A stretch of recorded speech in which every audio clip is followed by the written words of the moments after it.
By the time Keenan Reynolds had finished his collegiate career, he had amassed 4,000 rushing yards and 4,000 passing yards, which is an unbelievable feat.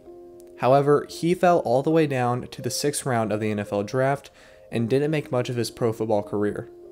Whether it was him being underutilized or switching positions, Keenan Reynolds was just not as productive in the NFL as most people expected him to be. In this video, we're going to go through Keenan Reynolds' roller coaster of a pro football career and find out what went wrong. Then, at the end, we're going to decide if Keenan Reynolds was successful. Guys, before we get into the video, I would appreciate it if y'all subscribe to my channel if you enjoy the content that I put out. It would mean a lot, and it only takes one tap on your screen. Now let's get into the video. We're going to start very early in Keenan's football career with his high school years. Keenan attended Goodpasture Christian High School in Madison, Tennessee. In his freshman year, he led his team to the state semifinals, which is a great way to start off your high school career. His sophomore and junior year, he had 2,562 passing yards and 506 rushing yards, and led his team to the 3A state championship his junior year, capping off the best statistical season of his high school career. In his senior year, he only played 4 games for some reason, yet he had 774 passing yards and 462 rushing yards, combining for 1,1236 all-purpose yards in just 4 games. That was obviously an amazing feat, but the bad news was that his high school career was over, and he wasn't being heavily recruited. Keenan played at a 3A school and only stood at 5'11", which is very small for a quarterback. The only teams to offer him were Vanderbilt and Middle Tennessee State, which are good schools. However, they wanted him to switch positions, and Keenan did not want to do that as he was committed to playing quarterback. But there was one coach who believed in Keenan more than anybody, and saw the true potential that he carried. That man was none other than Ken Niumatalolo, who was the head coach of the Navy Midshipmen. This coach saw the potential in Keenan that not many other schools saw. In fact, not only Ken, but his whole staff just gravitated towards him, not only because of how well he did on the field, but also how he carried himself off the field. Ashley Ingram, Navy's assistant head coach, said that the first time I talked to him, I knew there was something special about him as a person. The look in his eye and the way he addressed people, I could just tell there was something about this kid that was different. So as you can see, the coaches were a big fan of this man before he even stepped on the field for their team. They had good reason to be because Keenan was extremely dedicated to the game. It was spring break in 2012 for Keenan, his senior year, the last spring break that he would ever have in high school, a chance to relax and forget about the stress of everyday life for an entire week. For most of us, it's a time where we would spend at the beach, or with family, or simply just in our bed relaxing. But not for Keenan.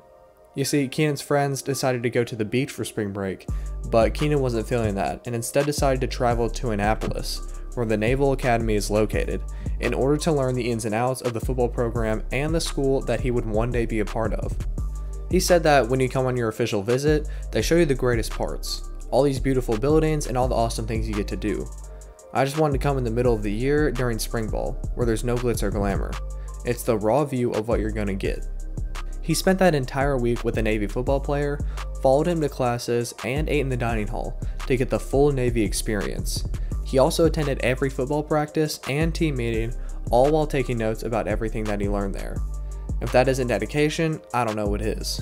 Keenan also had a goal. That goal was to become the starting quarterback at Navy his freshman season. When this was communicated to Coach Niumatalolo, he said that he had never had one of those before and found it almost impossible to be done. But Keenan didn't know the word impossible, and was determined to start at least one point in his freshman season. Sure enough, his time would come on October 6th, 2012. Starting quarterback Trey Miller had gone out with an ankle injury early in the 4th quarter, and the midshipmen had to resort to the freshman phenom, Keenan Reynolds. Keenan went in while his team was down by 8. Most freshman quarterbacks in this situation would be pretty nervous, but not Keenan. Keenan knew he could take on the role very smoothly. He trusted his instincts and just played the game, instead of getting caught up in the moment. What's great is that Trey Miller, the starting quarterback, came to his coach when they were getting ready for another drive and said that he was good to go back in. But the coach had a gut feeling and decided to see what Keenan could do. He made the decision to bench his starting quarterback in favor of this up-and-coming freshman. The decision would pay off. Keenan ended up leading the midshipmen to an amazing comeback victory in overtime, and just like that, the coach put him as the starter. and he became Navy's first true freshman quarterback to start since 1991. Now, this is a great story. It proved how clutch Keenan is and how cool he is under pressure.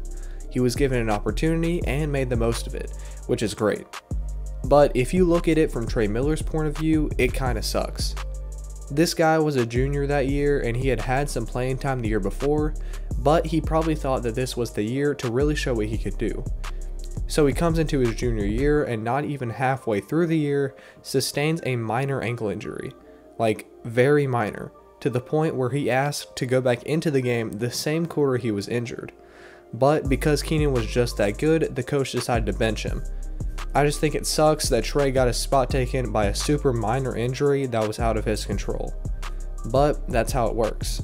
If there's someone who can perform better and is better at the job than you, then, the coach is going to replace you. Getting back to Keenan, he ended his freshman campaign with 649 rushing yards and 898 passing yards. Throughout the next 3 years, Keenan performed like a man possessed, and capped off his amazing college career with an amazing senior year, where he had 1,203 passing yards and 1,373 rushing yards, and a combined 32 touchdowns that year. When his career was all said and done, Keenan held a dozen NCAA FBS records, some being more impressive than others, and the main ones being the most rushing TDs in a career with 88, the most total TDs with 88, the most games scoring 3 or more TDs in a career with 16, the most rushing TDs by a QB in a season with 31, the first player with 3 seasons of 23 or more rushing TDs, and the most rushing yards for a QB in a career with 5,559, and the most points in a career by any position with 530. After his senior year, he was invited to the East-West Shrine Game, which is just like the Senior Bowl. And even though he didn't play in that game due to injury, he ended up winning the Pat Tillman Award, which is presented to the player who exemplifies character, intelligence, sportsmanship, and service. This award just shows that Keenan was a stud off the field as well as on the field. So as you can see, Keenan was a beast in college. Now, we know the positive things about Keenan that make him not just a great quarterback, but also a great player. He's electric, he's a touchdown machine, and works extremely hard to improve his craft. But we're going to look at the negative things that scouts are saying about him before the NFL draft. First off, the scouts made it very clear that in order for Keenan to play in the NFL at all, he would have to switch positions, either to running back or receiver. He was pretty undersized for a quarterback, however, he proved that he was effective running with the ball as well, so the switch to running back made sense. But the problem was that the switch to receiver didn't make much sense. Keenan had no previous background of playing receiver, so to go from a quarterback in college who never played receiver to a receiver in the NFL is nearly impossible. I'm not saying that it's never been done before, but it's very hard to accomplish, especially at his height. Keenan ended up falling all the way down to the 6th round and was picked up by the Baltimore Ravens with the 182nd overall pick. But on September 3rd, 2016, Keenan was released by the Ravens during final roster cuts, and then was signed to the practice squad, but he ended up being promoted to the active roster for the last game of the season. But he was on the inactive list, so even if he had the chance to play, he would not have been able to. His contract was terminated after that season by the Ravens, and he ended up signing to the Washington Redskins practice squad. That didn't last long either, as he was released shortly after that. Then he ended up signing with the Seattle Seahawks on May 16th of 2018, but was waived on September 1st, and then got promoted again to the active roster. And on September 17th, 2018, Keenan Reynolds finally made his NFL debut, 2 years after being drafted. After that game, he ended up going back to the practice squad, then being promoted again to the active roster, and then being re-signed to the practice squad. Then, in January of 2019, he was competing to fill in the spot for a retired Doug Baldwin, but unfortunately lost that battle to John Ursua, and was waived the following August. After that, Keenan probably thought to himself, this whole NFL thing just isn't working out, so he decided to try something new. Just 2 months after he had been released by the Seahawks, he was selected by the Seattle Dragons in the 2020 XFL Draft. The head coach of that team, Jim Zorn, described Keenan as his secret weapon, as he was going to be a receiver, the returner, and an emergency QB. Keenan was named a captain of that team and things were looking up for him, as he even returned the opening kickoff of the first game he played against the DC Defenders.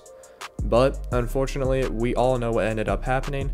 The league ended up being suspended on April 10th, 2020, which left Keenan without the thing that he had dedicated his life to, football.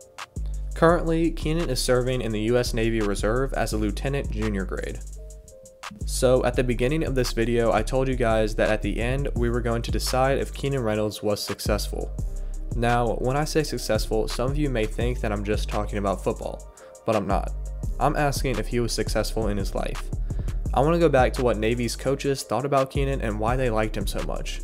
They gravitated towards this man not only because of how well he did on the field, but also off the field. And even the Pat Tillman Award from the East-West Shrine Game, which is awarded to the person who shows the most character, intelligence, sportsmanship, and service, shows how much of a great person he was. I'm not saying that someone's opinion of you and some award is what makes you a great person. However, it's evident from just looking at articles about Keenan that he had a great character and made a great impression on anyone whom he encountered. He not only had great character, but was extremely dedicated to whatever he did and worked very hard at it. I'm sure that if most coaches were to mold the typical athlete, Keenan would be pretty close to that athlete. Not because of his talent, although he did have that, but mostly because of his leadership and work ethic. As far as I'm concerned, Keenan is successful because he enjoys what he does and works extremely hard at it. And if you are happy and work to the fullest of your ability at what you do, you are successful no matter how much money, fame, or accolades you get out of that job. If you go through life only striving for more money and more fame, then you're going to end up feeling empty and dissatisfied somewhere along the road. Alright guys, that's going to do it for today. Again, if you enjoy the content that I put out, it would be greatly appreciated if y'all gave this video a like and subscribe to my channel. Besides that, until next time.